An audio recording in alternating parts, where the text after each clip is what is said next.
Coming soon to theaters near you, How to Train Your Dragon 4.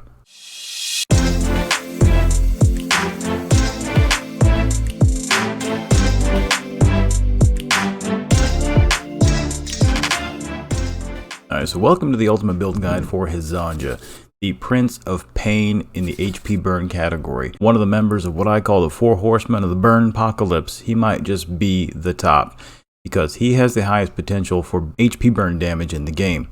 And in any J-Town build guide, in order to know how to build a hero, we gotta get into their kit. Let's take a look. Alright, so his A1 Strong Arms, 100% attack damage to an enemy and 2 random enemies with a 40% chance to inflict HP burning for 2 turns. Anytime you lay a dot for 2 turns, that's excellent. The chance is at 40, and the skilling up increases the chance. That, in my opinion, is much better than increasing the damage of it, because getting those HP burn stacks up quickly is the true strength of HP burning. So that's going to go up to an 80% chance. You're still going to need to have hit effect. That's just the chance if you make that effect hit roll. Your effect hit versus their effect resistance. If you overcome it, you have an 80% chance if this is skilled up. That's great. A bully hits A2, does 200% attack damage to a single enemy, meanwhile dealing extra damage by 3% of max HP to the target for every layer of HP burning, up to 5, that all enemies have. That's going to be great. And that's 3% of the enemy's HP, right? And it caps out at 8% of Hezonja's max HP. This is why a lot of people say build him with high HP, but we will get to that. So there can be stacks across all the enemies. He's going to use this A2, and you're going to see an enemy just absolutely deleted. It's insane. The extra damage just ramps up like crazy. Now, it's important that when you first get the skill and it's not skilled up, it's only going to be a couple of layers. You do have to get it skilled up to get the bonus of all of those layers. And then you can bring it around to a 3-turn cooldown. This guy's not just doing HP burn damage on the boss's turns or the enemy's turns. He's also going to be able to single target, nuke them because they have HP burning as well. It's amazing. In his passive Dragon's Majesty, he can deal 16% more HP burning damage. You can scale that up to be 24%. That is one of the biggest reasons why Hezonja is the king of HP burn. His HP burn damage ceiling is much higher than everyone else's. And then his Dragon Flame, his big boy skill, the A4, deals 200% attack damage to all the enemies with 60% chance to inflict a layer of HP burning for 2 turns. We love that it's for 2 turns. It's amazing. And this goes up to a 100% chance. As long as you make that effect hit saving throw versus their resist, you're going to land this every time. You can bring that down to a 4-turn cooldown. That's excellent. Now, where he really starts to rise above to become the undisputed king of HP burn are those exclusive weapons. So at level 1, Dragon Flame additionally triggers HP burning once, right? So Dragon Flame is A4. In addition to placing that HP burn, it's going to automatically make all of those that it hits take a layer of burning. As if their turn had come up, they're going to lose that 8% HP, right? That's just going to happen automatically with that first exclusive. So his opening where he just drops HP burn, maybe doesn't do all that much damage yet, is instantly just going to go boop. They're at 92% of their health. That's great. His level 2 exclusive means he can deal 15% more HP burning damage. That's on top of his passive. That's 15% plus the 24%. That is 39% more HP burning damage. His HP burn ceiling is head and shoulders above everybody else. And there are several really good HP burners, but his capacity to just burn things to a cinder is unmatched.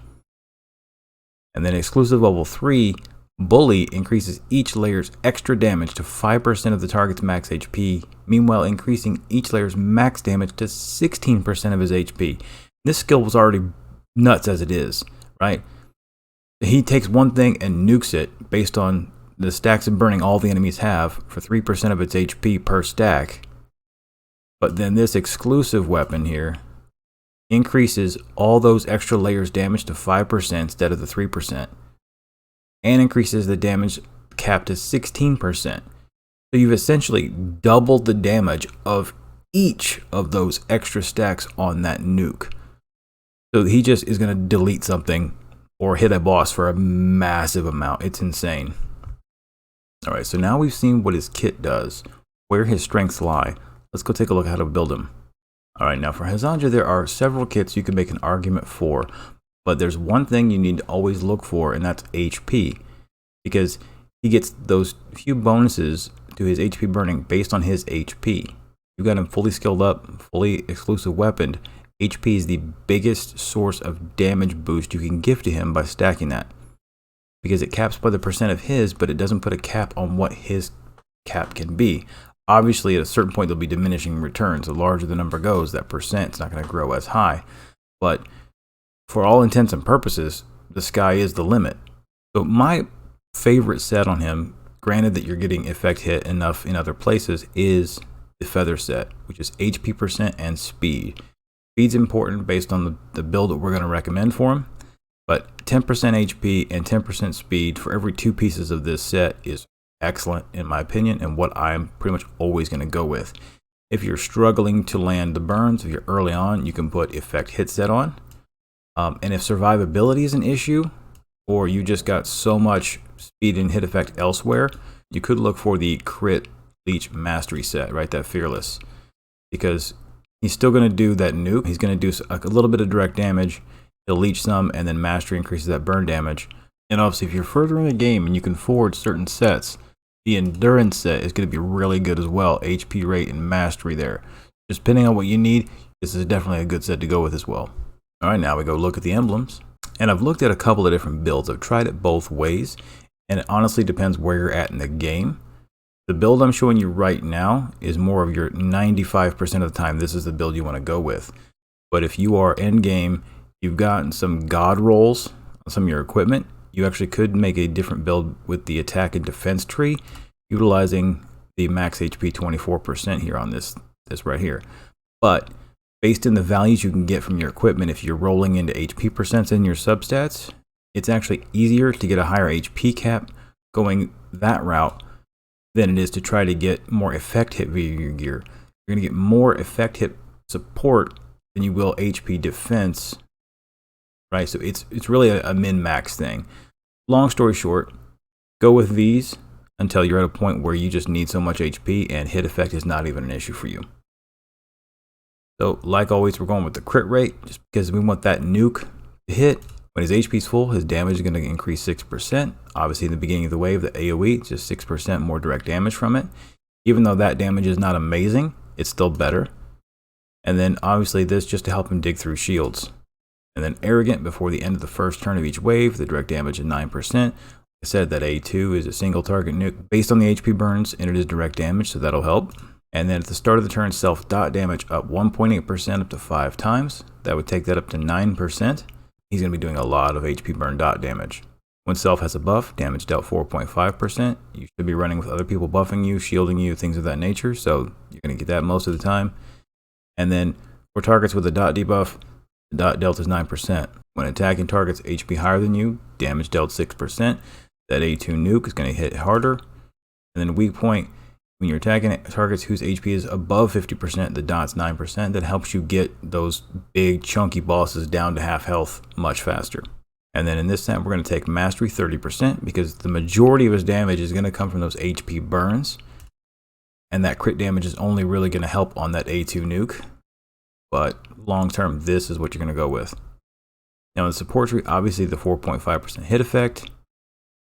When he's got a shield 6%, he should be running with a shielder like Wim or Kato. And these two, he's not doing any healing or shielding, so those aren't going to help. For the end of the first wave, effect hit 6%. Super helpful, just helps you land that first AoE placement of HP burn to get the ball rolling. Magic touch, really great, chance to reduce the cooldown on his skills. More is better. For targets with lower speed than self, your effect hit goes up by 9%. This is why I said back in the gearing section that I love the HP percent and the speed percent. And then his A5 artifact go with speed, because you can get him to 17, 1800 speed fairly easily before you get perfect rolls. And in campaign, especially if you hover over the enemies, you can see their speeds. That's going to be pretty much all the time, just 9% more effect. Only in certain scenarios are they going to be outsped. And when you're fighting things at that high level, you should be getting enough hit effect elsewhere anyway. So this is just a nice little bonus. And that is it. If you were at that point where you had crazy hit effect god roll gear, and your only concern was how to squeeze out more health, you could go in the defense tree instead of support. You would just take whatever talents you like in here for more survivability. None of those help his functionality really. The only thing that's a real benefit to him would be this 24% HP there. And looking at the auras, green is the first you're going to have access to. So range hit aura is the best possible one out of those. If you need effect hit, really strong, you can get it up to 18%. If hit effect is not an issue for you, brutal recovery is a pretty good option. You can restore some self HP if he's the one doing most of your killing. If he's your first day 5 especially. Now once you move on up into blue, extra recovery is great. It's one of my favorites. They can heal themselves as you're trying to progress and casting skills. It's really good. But then Mastery Expert can also increase your HP burn quite a lot. 24% at max level, and when you're above 50% HP. It's really pretty strong. Alright, so here we are in Hell Stage 6-8. Like I said before, if you hover over an enemy, it'll show you their speed, effect hit, effect resistance. Right? He has 41.8% effect resistance. I have more than 50% flat in addition to those extra buffs from my emblems. And he's only 970 speed. My Hezonja is over 1700 speed, so I definitely am going to have that extra hit effect. We'll lead off with Dragon Flame. Right? This is our AoE lay down all the HP burns. Absolutely cool looking skill there. We've landed it on everybody. We've got the ball rolling. This is what we like. And a great reason to pair with other HP burners is because you can get stacks built up faster on all the enemies, allowing those other abilities he has just to hit faster. They help each other out by getting those stacks ramped up to 5 very quickly. Alright, so here we go. Bully. Right, this is the one that can really just nuke the crap out of something. Nothing here is super high, but just deleted. I hope that helps. If you were lucky enough to get a copy of Hezonja, congratulations, you have the best HP burner in the game, and I've hopefully showed you how to build them and get the most out of that. Good luck, and enjoy your little fiery friend here. Alright, I'm J-Town. I will see you all in game. Infinite Magic Raid. Play to slay.